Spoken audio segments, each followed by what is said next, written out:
वो lecture based video है और थेरेप्यूटिक डाइट्स के ऊपर है, बेसिक्स के ऊपर है। बेसिकली थेरेप्यूटिक डाइट्स को हम बहुत डिटेल में भी डिस्कस करेंगे, जो क्या कि मेडिकल न्यूट्रिशन थेरेपी में आगे काम आती है, लेकिन जो मेजर है आपको उसकी बेसिक्स पता होनी चाहिए कि वो क्या होती है, हम उसको कब यूज़ करते हैं और क्या सारा उसका प्रोसेस होता है उसको बनाने का। तो अपना लेक्चर स्टार्ट करते हैं।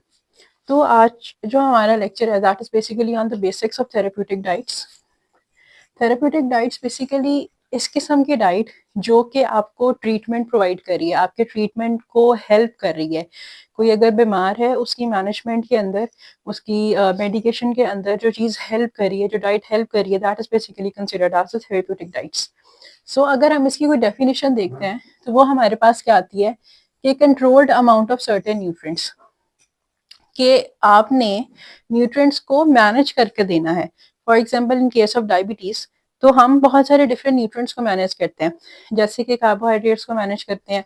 उसके अंदर भी अगर हम फर्दर मैनेजमेंट को देखें तो हम सिंपल कार्बोहाइड्रेट्स को नहीं देते, हम कॉम्प्लेक्स कार्बोहाइड्रेट्स को देते हैं, प्रोटीन का रेशियो इंक्रीज कर देते हैं। इसी तरीके से कार्डियोवास्कुलर रिलेटेड डिजीजेस जो हैं या प्रॉब्लम्स हैं, एथेरोस्क्लेरोसिस है या मायोकार्डियल इंफ्रैक्शन किसी को हो गया, तो उसके अंदर क्या है कि हमें कोलेस्ट्रॉल का अमाउंट कम करना है, फैट्स का अमाउंट कम करना है, और जो पेशेंट को देना भी है वो अनसैचुरेटेड फैट्स है, that is considered as the good fats. तो ये बेसिकली थेरेप्यूटिक डाइट है जिसके अंदर आप मैनेजमेंट करते हो, नंबर वन। नंबर टू के ऊपर अगर हम थेरेप्यूटिक डाइट को कोई और नाम दें तो वो स्पेशल डाइट का होगा। स्पेशल डाइट का इसलिए बिकॉज आप एक नॉर्मल डाइट से हट के डेली रूटीन की डाइट से, जिसको हम कह रहे हैं कि हम ब्रेकफास्ट में कुछ स्पेसिफिक चीज ले रहे हैं या लंच में ले रहे हैं, डिनर में, तो अगर कोई पेशेंट डिजीज्ड है, किसी को कोई डिजीज हुई हुई है, तो उसको हमें चेंज करके वो डाइट देनी पड़ेगी। ठीक है, इसी तरीके से अगर हम फ्लू की बात करते हैं सिंपल, तो उसके अंदर हमें प्रोटीन इनटेक ज्यादा करवाना पड़ता है, कैटाबॉलिज्म बहुत ज्यादा हो रहा होता है उस टाइम पे प्रोटीन का, यानी कि प्रोटीन का ब्रेकडाउन बहुत होता है, इसलिए हमें पेशेंट को उस टाइम पे प्रोटीन देना पड़ता है बहुत ज्यादा।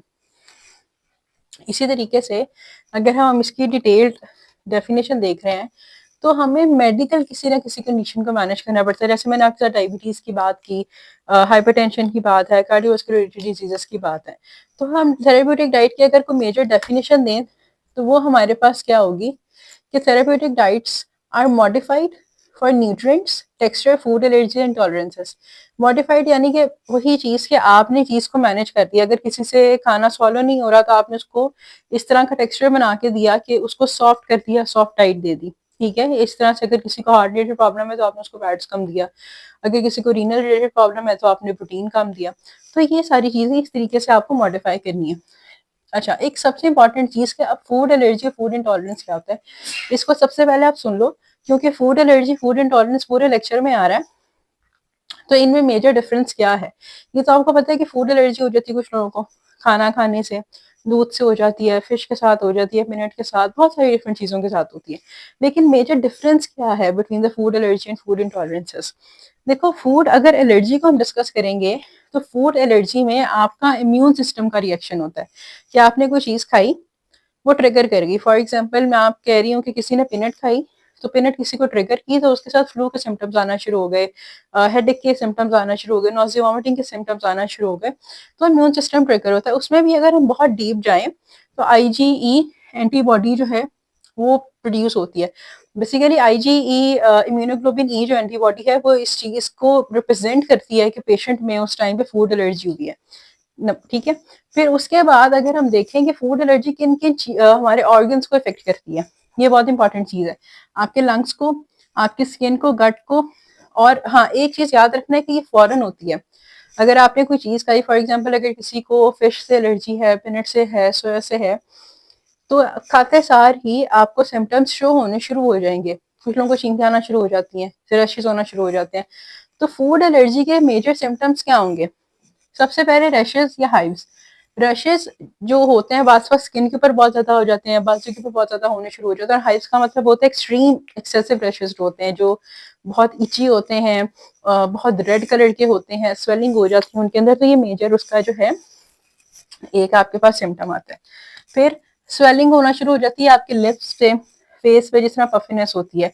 ब्रीदिंग इश्यूज बहुत ज्यादा आते हैं, सांस नहीं आती सही तरीके से। लाजमी सी बात है कि आपकी बॉडी को कोई चीज रिएक्ट कर गई है, तो ब्रीदिंग में तो प्रॉब्लम आएगी, ब्लड प्रेशर बहुत कम हो जाता है, नोजिया वॉमिटिंग और एनाफिलेक्सिस।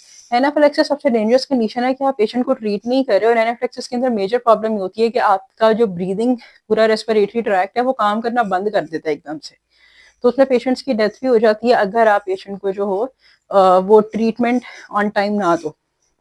ठीक है, ये आपका फूड एलर्जी है। Then we have food intolerance. तो फूड इंटॉलरेंस जो है is basically related with the digestive system. अगर हम इसको देखें तो आपके डाइजेस्टिव सिस्टम का प्रॉब्लम है। इसमें बॉडी का ये नहीं है कि आपको कोई एंटीबॉडी प्रोड्यूस होगी। बेसिकली इसके अंदर फूड एलर्जी में होता है कि आप कोई चीज खा रहे हो ना, पीनट्स खा रहे हो, आपको रिएक्ट कर रही है, तो आपकी बॉडी को लगेगा कि फॉरेन पार्टिकल है, कोई माइक्रो ऑर्गेनिज्म बाहर है। लेकिन फूड इंटॉलरेंस के अंदर क्या होता है कि आपकी बॉडी में वो स्पेसिफिक एंजाइम नहीं होता that is basically responsible for the digestion of the particular आपका कोई भी फूड पार्टिकल। जिस तरीके से लैक्टोज इंटॉलरेंस होता है, कुछ लोग दूध पीते हैं फौरन पेट खराब हो जाता है, डायरिया, वॉमिटिंग और नोजिया, बक्सवेयर होना शुरू हो जाता है, तो वो डाइजेस्टिव सिस्टम का प्रॉब्लम है। ग्लूटेन इशू जो है, सेलियाक डिजीज, आप मेरा लेक्चर देख सकते हो। तो सेलियाक डिजीज के अंदर बेसिकली यही चीज है कि आपने ये रोटी चावल खाया और इसके साथ आपको रिएक्शन होता है, तो आपकी बॉडी में प्रॉब्लम्स आती हैं। क्या क्या प्रॉब्लम्स आती हैं? और अच्छा, इसका ऑनसेट थोड़े टाइम के बाद, आधे घंटे में शुरू होगा, 1 घंटा लगेगा, 2 घंटे लेंगे, फिर ऐसा ऐसा के सिम्टम्स जो है वो स्टार्ट होना शुरू होता है, लेकिन फूड एलर्जी के फौरन होता है। अच्छा, फूड इंटॉलरेंस के अंदर एक तो गैस होती है, बहुत ज्यादा ब्लोटिंग होती है, एब्डोमिनल पेन बहुत ज्यादा होना शुरू हो जाती है, वही स्लो ऑनसेट पे होती है लेकिन होना शुरू होती है, डायरिया, नॉजिया, वॉमिटिंग, और हेडेक भी होती है। हेडेक वैसे रेयर है, लेकिन जो लोग जिनकी इम्यूनिटी ऑलरेडी कॉम्प्रोमाइज्ड है उनमें ये प्रॉब्लम होता है। ठीक है, अब जो है वो आपने कौन इसको ऑर्डर कर सकता है इस थेरेप्यूटिक डाइट को? ठीक है, तो सबसे पहले देखो clinical dietitians. Clinical dietitians basically उनकी रिस्पॉन्सिबिलिटी ही ये है कि उन्होंने अपने फूड को मैनेज करना है with a disease, that is basically the medical nutrition therapy.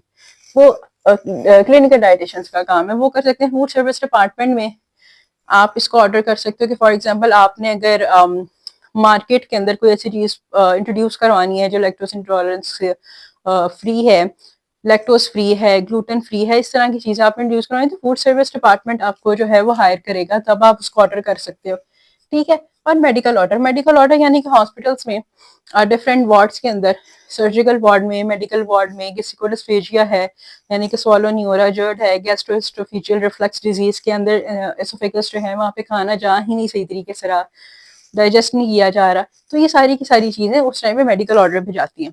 वो ऑर्डर भी क्लिनिकल डाइटिशियन का होता है। अच्छा, थेरेप्यूटिक डाइट्स आपकी क्यों इंपॉर्टेंट है?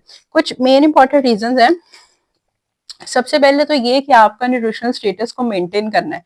अगर आपको इनमें से कोई फूड एलर्जी, फूड इंटॉलरेंस है, या आपसे खाना नहीं खाया जा रहा, उसका टेक्सचर नहीं चेंज करे, तो आपको मैल न्यूट्रिशन हो जाएगा, आपकी बॉडी में वो न्यूट्रिएंट्स जो हैं वो कम होना शुरू हो जाएंगे।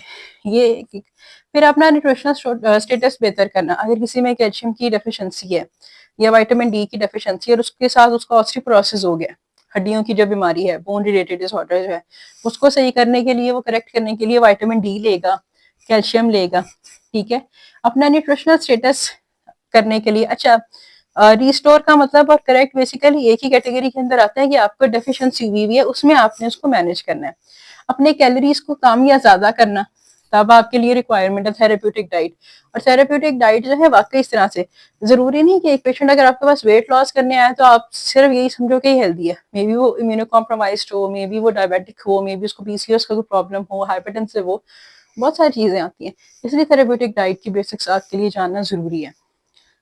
फिर आपको ये पता हो कि आपने कब carbohydrate, protein, fats, vitamin, minerals इनका नॉर्मल लेवल देना है।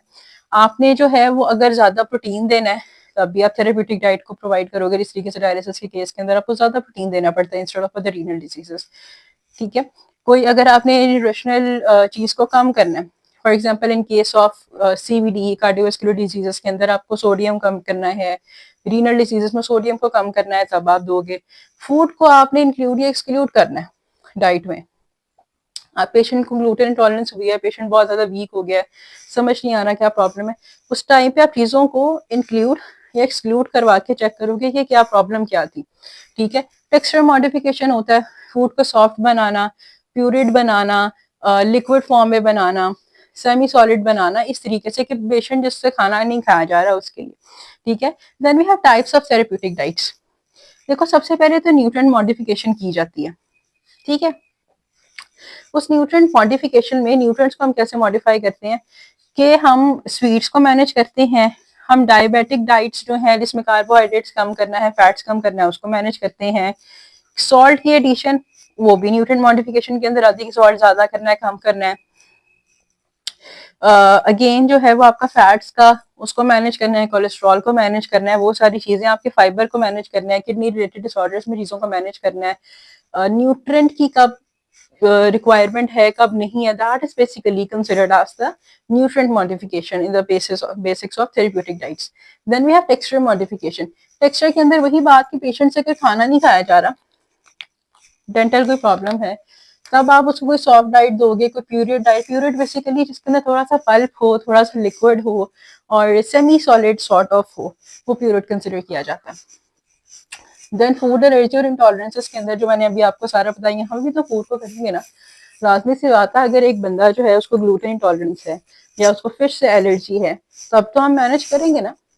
फिर ट्यूब फीडिंग में टेरल पेरेंटल न्यूट्रिशन, जब पेशेंट जो है वो अनकॉन्शियस है, बेहोश हुआ हुआ है, आईसीयू के में है या वेंटिलेटर के ऊपर है, उस टाइम पे कैसी डाइट देनी है। एंटेरियल न्यूट्रिशन के ऊपर आप मेरा लेक्चर देख सकते हो, सारे का सारा मैंने बनाया हुआ है प्लेलिस्ट, और पेरेंटल में इंशाल्लाह बनाऊंगी।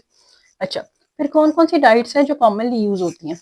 देखो बच्चे, सबसे पहले आपको न्यूट्रिएंट की मैनेजमेंट करनी पड़ती है, उसकी मॉडिफिकेशन ज्यादा या कम। फिर न्यूट्रिएंट को देखना पड़ता है कि उसमें कार्बोहाइड्रेट्स, प्रोटीन या फैट्स को कैसे मैनेज करना है। ठीक है, वो पेशेंट्स जिनकी स्पेशल नीड्स हैं, हार्ट की प्रॉब्लम है, उसकी किडनी की प्रॉब्लम है, लंग्स की प्रॉब्लम है, लिवर की प्रॉब्लम है, तो आप कैसे मैनेज करना है। ब्लड ग्लूकोज लेवल्स को कैसे मैनेज करना है। आपने जो आपके रेगुलर फूड्स हैं उनमें अगर आप शुगर को कम कर रहे हो तो वो कैसे है, वो एग्जैक्टली थेरेप्यूटिक नहीं है, लेकिन अगर कोई डिजीज कंडीशन है तो उसमें हम शुगर को कट ऑफ करेंगे।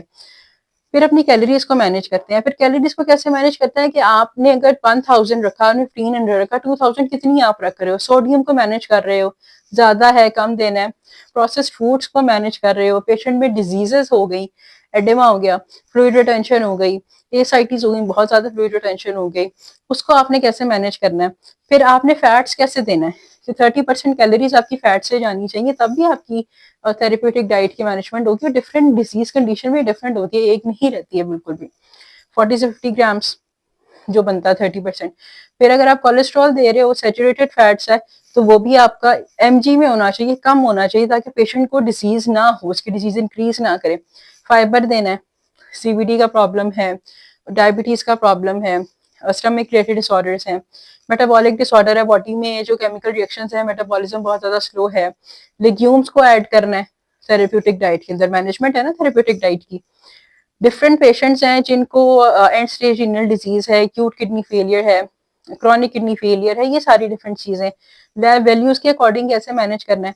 हॉस्पिटल्स में भी डेली बेसिस के ऊपर आपको पेशेंट की लैब वैल्यूज को चेक करना पड़ता है, उनकी जितना इंटेरियल पेरेंटल, स्पेशली अगर आप जब मैनेज कर रहे हो तो बाकी में भी करना पड़ता है, लेकिन इंटेरियल पेरेंटल न्यूट्रिशन जो ट्यूब फीडिंग्स हैं उसमें बहुत ज्यादा करना पड़ता है। रेगुलर डाइट को मैनेजमेंट करते हैं हम उसकी, ठीक है, एज पे भी डिपेंड करती है, किसी को डेंटल प्रॉब्लम्स है तब भी। फिर एक मेन चीज होती है कि आपका फूड का रिस्पॉन्स कैसा है। वही बात कि अगर आप दूध पी रहे हो या अगर आप चाय बना के पी रहे हो दूध से और आपको लैक्टोज इंटॉलरेंस है, तब हमने इसको कैसे मैनेज करना है। ठीक है, दूध में कैल्शियम है, हम वहां से तो ले नहीं सकते, तो फिर हम कैसे लेंगे। फिर हम ऑलमंड मिल्क ले लेंगे, बादाम का जो दूध है वो बना के। ठीक है, आपको इनका रिएक्शन अगर हो रहा है मिल्क के साथ, पीनट के साथ, एग्स के साथ, फिर अगर आपने खा ली, आपको नहीं पता, फिर आपने कैसे मैनेज करना है। ट्यूब फीडिंग यानी कि टेरल पेरेंटल न्यूट्रिशन को आपने कैसे मैनेज करना है, ये इस पे सारा लेक्चर मेरा बना हुआ है, टेरल पे आप देख सकते हो। तो ये बेसिकली जो लेक्चर है ये बेसिक्स थी थेरेप्यूटिक डाइट की। जब तक आपको ये नहीं पता, आप थेरेप्यूटिक डाइट को नहीं समझ सकते। थेरेप्यूटिक डाइट में भी मेजर क्या चीज आपका जो है मेडिकल न्यूट्रिशन थेरेपी। तो ये आज का लेक्चर है, इसमें आपको कोई चीज नहीं समझ आई तो आप कमेंट से पूछ लें। वीडियो अच्छी लगी तो लाइक कर, चैनल को सब्सक्राइब कर दे। Thank you so much.